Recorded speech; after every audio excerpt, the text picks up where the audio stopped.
নমস্কার। সামনে পুজো, আজ আমি এখানে কেন? নর্থ ক্যালকাটার একটা ঐতিহ্যপূর্ণ বাড়ি, লাহাবাড়ি। এখানে আমি আজকে এসেছি কিছু জানবার জন্যে।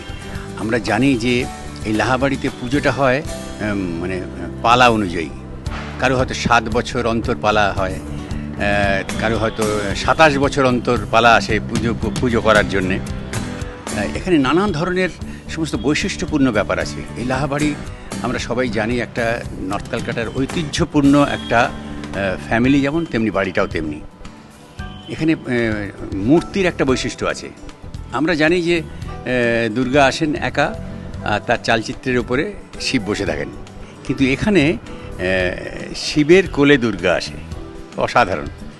তারপরে ধরুন নানান মতে পুজো হয়। এখানে যে পুজোটা হয় সেটা শুনেছি বৈষ্ণব মতে, সবই শোনা। তবে খুব কৌতূহল হচ্ছে যে বাড়ির মানুষ যারা, পরিবারের মানুষজন, লোকজন যারা, তাদের মুখে শুনবো যে কী ঐতিহ্যপূর্ণ সেই ব্যাপার, কী বিস্ময়কর ব্যাপার, কী রহস্য, এই সব কিছু জেনে নেব ভেতরে যারা অপেক্ষা করছেন তাদের সঙ্গে কথা বলে। আসুন।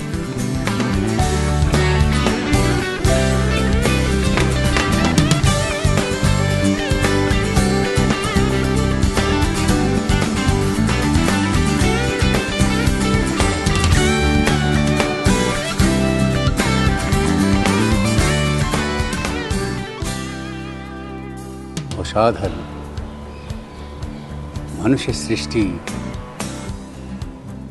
তার রক্ষণাবেক্ষণ ভাবতে অবাক লাগে। শিল্প নৈপুণ্য,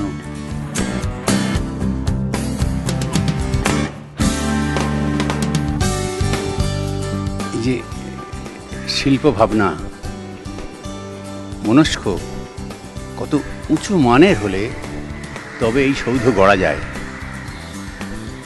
চলুন ভেতরে, তারা সবই অপেক্ষা করছে, কথা বলে জেনে নিই এই সব কিছুর রহস্য। আসুন।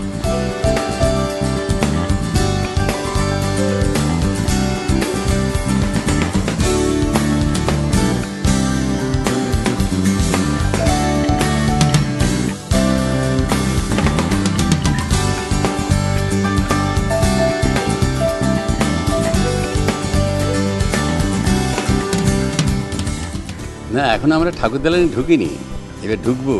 সবাই অপেক্ষা করছে, বাড়ির সবাই, ছোট থেকে বড়। আসুন। নমস্কার। এই বাড়িটার যে মাপ, সেই আন্দাজে ফ্যামিলি মেম্বার, অসাধারণ। সবই বিচিত্র, বৈশিষ্ট্যপূর্ণ, ঐতিহ্যপূর্ণ। এখানে পুজোটাও হয় একটা অন্য সিস্টেম মানে অনেক সিস্টেম আছে, তার মধ্যে এখানে আমি শুনেছি বৈষ্ণব মতে নাকি হয়, সেটা জেনে নেব। ওনাদের মানে গৃহকর্তার কাছ থেকে জানবো, যারা দায়িত্বে আছেন তাদের কাছ থেকে জানবো, যারা এই ব্যাপারে অনেক কিছু জানেন তাদের কাছে জানবো।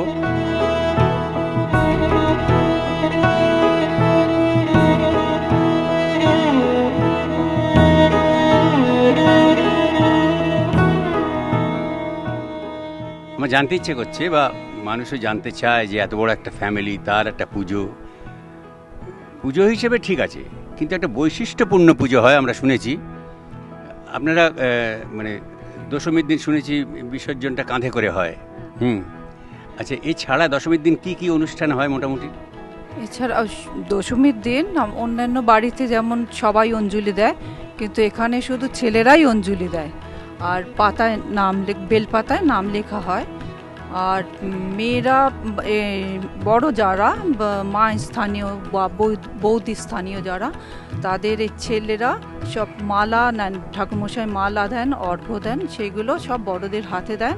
দেওয়ার পর একটা আমাদের মঙ্গলা ঘর আছে, সেখানে গিয়ে সবাই ওই মহিলারা ওখানে রাখেন, রেখে একটা প্রদীপ জ্বালানো থাকে, সেখানে নমস্কার করেন, করে তারপরে উঠে আসেন। তারপর যখন সব এগুলো হয়ে যাওয়ার পর আমাদের যে গৃহদেবতা জয় মা, উনি ঠাকুর ঘরে চলে যান। সবাই যান ওনার সাথে। যাওয়ার পর উনি যে 4 দিন এখানে বসে থাকেন, বসার পর ওপরে গিয়ে আর কি ওনার বিশ্রামের দরকার হয়, সেই জন্য ওনাকে শয়ন করা হয়, শুয়ে পড়েন। তারপরে সবাই পাখা থাকে, টানা পাখা, সেটা দিয়ে বাতাস করা হয়। তারপর সন্ধেবেলা তারপরে আমাদের আর কি খাওয়া দাওয়া হয়, হবার পর হ্যাঁ সিঁদুর খেলা হয়, সিঁদুর হ্যাঁ বরণ হয়, সিঁদুর খেলা হয়। তারপরে খাওয়া দাওয়ার পর তারপরে বিকেল 4টের সময় আমাদের ঠিক 4টের সময় আর কি বিসর্জনের জন্য সব তৈরি হয়। তখন কাঁধে করে ঝুলিয়ে নিয়ে যাওয়া হয় আমাদের। হ্যাঁ, তারপরে যখন সবাই বেরিয়ে যাওয়ার পর দরজাটা বন্ধ করে দেওয়া হয়, মেন দরজা যেটা সেটা বন্ধ করে দেওয়া হয়।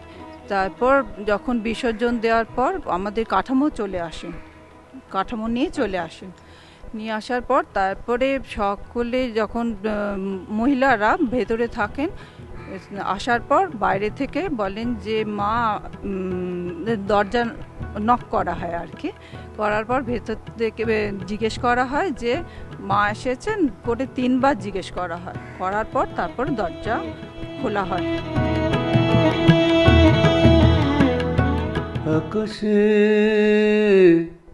আকাশে ছিল না মনে হয় চাঁদের পালকি, তুমি হেঁটে হেঁটে সন্ধ্যায় আসনি কালকি, তুমি কি আমায় বন্ধু কাল মনে রাখনি,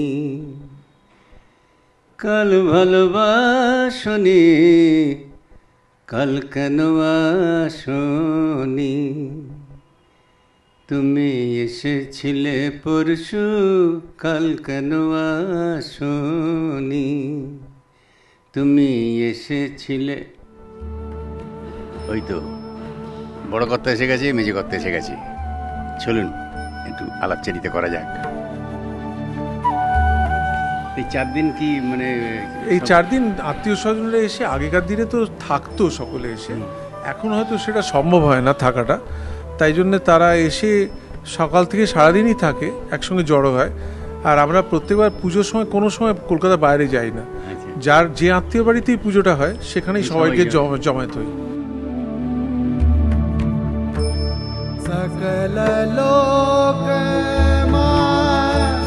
सहुने वंदे। এই ঠাকুরটা যে গড়েন, হ্যাঁ, এই ঠাকুর কি মানে এটা কিছু মানে একদম মানে চিরকালীন না কি শুধু এই না অবস্থার জন্য নিয়ে আসেন? না না না, ঠাকুর তো আমাদের যে কুমোর আছেন বংশ পরম্পরায়, মানে দাদু করতো, ছেলে করে, এখন নাতি করছে। আচ্ছা, এটাই জানতে। হ্যাঁ, ওরা বংশ পরম্পরায় করে। আর ঠাকুরটা বাড়িতেই তৈরি হয়।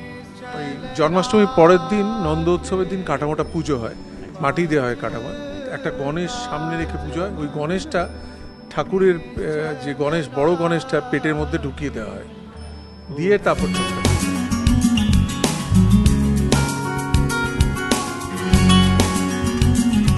আচ্ছা বড়বদি, একটা জিনিস জানতে খুব ইচ্ছে করে, আমরা অনেক তো দেখলাম, শুনলাম, অনেক দেখেছি, কিন্তু সবটা তো জানা সম্ভব নয়। লাহাবাড়ি সব একদিনে হয় না, 1 মাসে হয় না, 1 বছরে হবে কিনা আমার সন্দেহ আছে। কিন্তু একটা জিনিস জানতে চাই, অষ্টমীর দিন আপনাদের কিছু উপাচার আছে, এগুলো কীরকম যদি বলেন? অষ্টমীর দিন আমাদের এখানে ধুনো পোড়ানো হয়, বাড়ির মেয়েরা ধুনো পোড়ায়, ভিজে কাপড়ে বসেন, আর মাথায় আর 2 হাতে সরা থাকে। বাড়ির ছেলেরা সেই সরকাঠি বলে তাতে দিয়ে তারপরে ধুনো দেয়, দিয়ে ওগুলো আগুন জ্বলে, কিছুক্ষণ পর তারপরে ওগুলো নিভে যায়। তারপরে ঠাকুরকে যার যা মনস্কামনা তাই জানান।